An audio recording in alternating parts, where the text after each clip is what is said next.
devise de dollars, rouler sur l'or, c'est bien, mais rouler sur dollar, c'est mieux.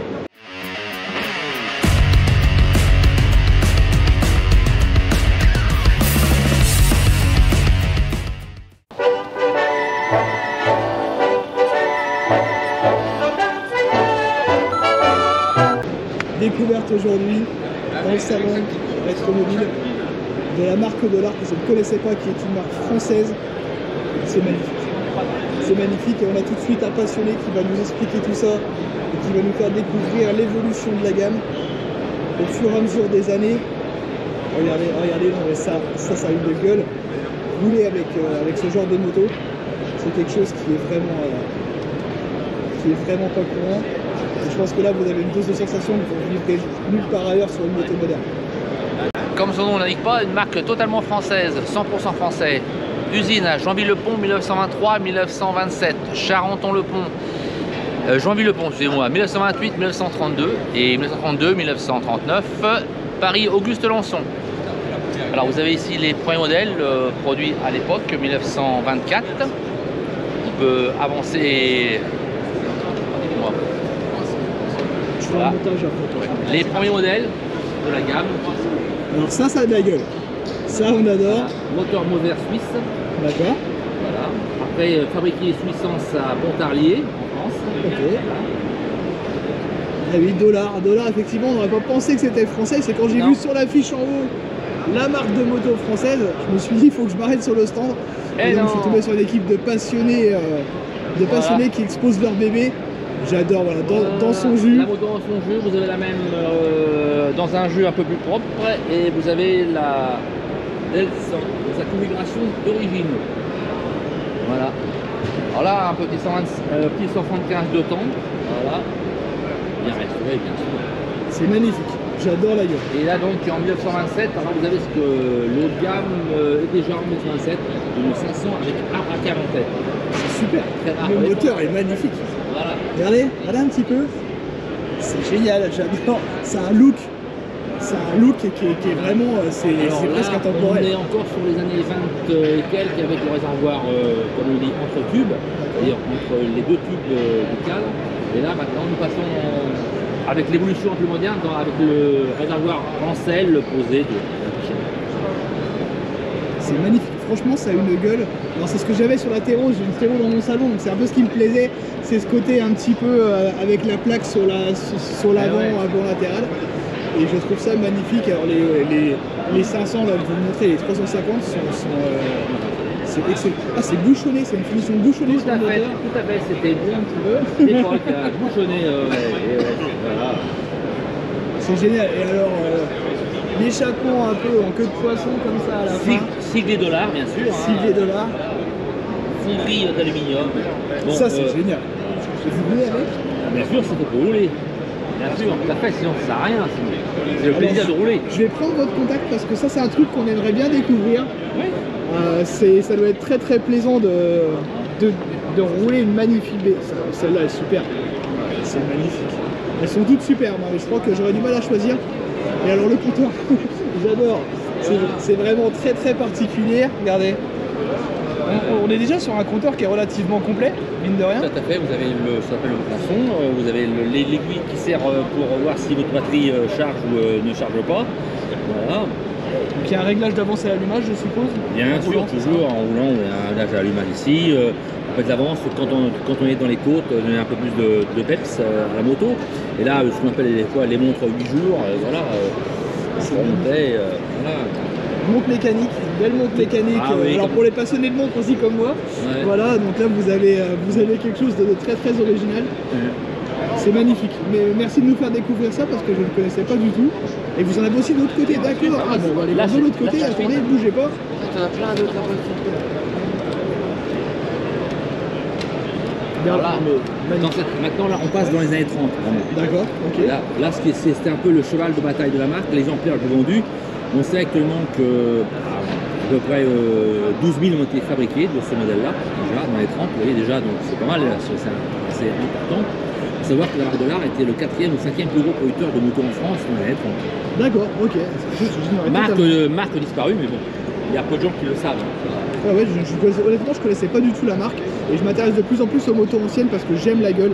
Voilà, ça a une gueule quand même, vous roulez avec ça, vous avez. Là, c'est quand même autre chose que vous avez avec la dernière moto. Vous avez, voilà, ça a une gueule. Par contre, celle-ci, c'est un ami avec, il a fait plusieurs fois le Tour d'Auvergne, le Tour du Vercors avec. Voilà. C'est 400-450 km avec ça. Des motos qui vivent, des motos qui roulent. Qui vivent. On les fait revivre, c'est ça aussi les passionnés. Toujours le compteur, moi je trouve ça, voilà, je trouve ça magique. Et je trouve ça magnifique. Et le petit klaxon, pouvez-vous nous actionner le petit klaxon? Attends droit un petit coup. Voilà, ça a du charme. Là, vous avez quoi? On va dire une puce à frange, petite clin d'œil à la demoiselle qui est dans la boîte à outils. Voilà, Ratatouille. C'est la sœur de Ratatouille. C'est la sœur de Ratatouille, voilà. Génial. Et alors la largeur, je suis assez surpris sur cette moto d'en trouver un pneu relativement large quand même. Oui, on appelait ça des pneus ballons. En fait, c'était parce que comme il n'y a pas de suspension, c'était pour le confort sur la route. D'accord.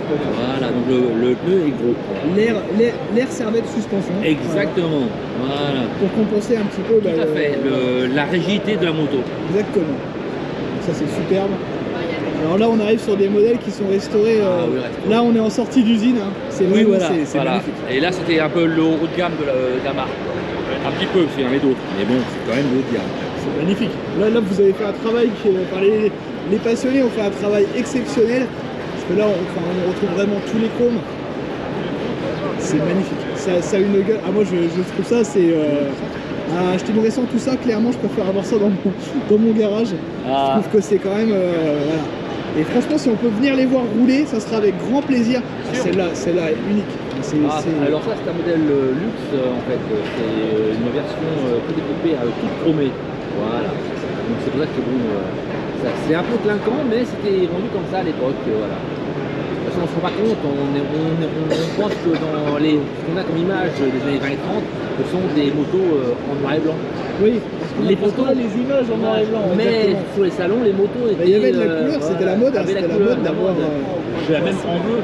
D'accord. Même modèle, mais couleur bleue. Et un bleu flashy, pareil, voilà. C'est excellent. Regardez cette finition bouchonnée, donc qui se faisait beaucoup. C'est quelque chose qu'on trouve sur les armes aussi de Saint-Etienne. Oui. C'est une finition à l'usinage bouchonné. Et regardez, elle est superbe. Le gros phare, donc ça reste caractéristique de l'époque. Hein, parce qu'on n'avait pas la puissance de la LED. Donc il fallait compenser par la taille du phare. C'est superbe. Encore un autre modèle, donc là on est 1933 et 350. Une transmission à cardan, incroyable. En 1933, regardez. En 1930 même. 1930 pour ce modèle, d'accord. Donc là c'était l'introduction du. C'était l'option qu'il y avait, on pouvait choisir. D'accord, c'était soit courroie, soit cardan. Voilà, ou soit chaîne, voilà, chaîne ou cardan. Chaîne aussi, d'accord, ok. Et ça pesait pas trop à l'époque, les gens étaient assez conservateurs et la chaîne était durait depuis le début du siècle, donc les gens et il y avait une mauvaise réputation de fragilité, ce qui est faux. D'accord. C'est comme ça. Hein. Mais je suis vraiment étonné de trouver du coup une transmission à cardan sur ces années-là. Voilà. Là on a un autre modèle qui est. Alors là c'est une S4, c'est une 500 en version sport, quoi, avec légèrement relevé. Là aussi, on donne dans le haut de gamme, il faut déjà avoir pas mal de sous dans les années 33-35 pour se payer ce type de moto. Voilà. Je trouve ça. Là, je suis en train de tomber amoureux d'une marque, je pense. Je trouve ça vraiment magnifique. Et je trouve que toutes, elles ont un look incroyable. Une petite 250 cm3, hein. Voilà. Toujours en version sport. En 1935. Hein. Et je pense que ça va faire l'objet d'une vidéo complète, parce que là je vais faire une vidéo à part pour ça. Parce que vraiment c'est... Ce modèle paraît un peu moins beau, mais il faut savoir que ce modèle-là, c'est une première main. On a les factures d'usine, d'achat de la facture d'usine, avec toutes les factures d'achat. Moto jamais restaurée. Alors ça c'est le genre de choses qui plaît énormément aux collectionneurs d'avoir ce genre de papier. C'est bien sûr, ça la rend beaucoup plus rare et ça rend, voilà, il y a vraiment un côté charme et historique de la moto qui est... C'est le rêve de tout collectionneur, de trouver la moto sortie de grange, je veux dire, avec papier d'origine, de première main. Trouver une facture de ces années-là, c'est le rêve absolu. On est quand même sur quelque chose de... Voilà. de vraiment peu courant. Et alors là, bon, c'est un peu plus comme on les imaginait à l'époque, c'est vraiment noir. Ouais, là c'est là, voilà. Donc c'est là, je vais dire que c'est le champ du signe, mais c'est le dernier modèle produit par la gamme 1946-1939. Et celle-là, c'est le premier modèle, qui est un modèle de pré-série qui a servi pour l'homologation aux mines. D'accord. Le type 536, son nom, mais numéro 50001.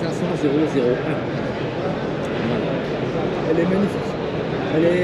On voit qu'il y a un aboutissement au fur et à mesure des modèles du travail des ingénieurs de la marque. En fait, maintenant, on est vraiment sur une auto moderne, j'allais dire. Parce que là, maintenant, on est sur une poignée tournante et non plus sur une manette d'accélérateur, 4 vitesses, quad 4. Là, c'est vraiment là. En vrai, on se trouve un petit peu plus décliné au niveau des compteurs. Est-ce que c'est parce que c'est une pré-série, peut-être, justement? Non, oui, peut-être. Mais après, il y avait aussi l'option compteur, bien sûr, qui était dessus. D'accord, c'est les options derrière. Alors, ça, c'est un truc, petit détail que j'adore. La sacoche en fait qui est intégrée, donc moitié carrosserie, moitié cuir, qui est magnifique. On va aller un petit peu plus dans le détail hein, sur les motorisations. Mais là au niveau mécanique, vous avez un travail d'usinage, de mécanique, de fabrication qui est vraiment incroyable pour l'époque. Donc comme quoi on n'avait pas besoin d'outils numériques hein, pour faire des bécanes qui étaient vraiment incroyables et des moteurs qui étaient vraiment superbes, très très beaux. Donc on est en fait sur des moteurs, vous m'avez dit au fur et à mesure de l'évolution de la marque, on est sur des moteurs qui sont suisses, c'est ça? Non, non, au début de la création de la marque, 23-27, ce sont des moteurs suisses Moser. Après, à partir de 1927, essentiellement du moteur Chess de M. Maurice Chess, qui est un bon nom français, qui était un motoriste, qui a donc même fourni plus de 40 marques de motos en France. D'accord. Voilà, donc voilà, et essentiellement du moteur Chess. D'accord. Franchement, moi, je trouve que ces moteurs sont magnifiques. Ça a une gueule, ça a une gueule. On est un peu sur du moteur ici un petit peu qui rappelle un peu les tubes qu'on retrouve sur les Harley et qui donne une gueule qui est vraiment magnifique. Merci en tout cas pour votre explication, pour votre partage de passion. C'était un plaisir. Et on viendra vous rencontrer avec grand plaisir avec bonheur. Pour les voir rouler parce que franchement toutes ces magnifiques motos, moi j'ai vraiment envie de les voir rouler et je pense qu'on a vraiment envie de les voir rouler. Elles roulent, c'est fait pour ça. C'était le mot de la fin, c'est fait pour ça, il faut que ça roule. Et c'est pas parce qu'elles paraissent anciennes. Ne jouez pas la cèbre vise de l'art. Rouler sur l'or, c'est bien, mais rouler sur de l'art, c'est mieux.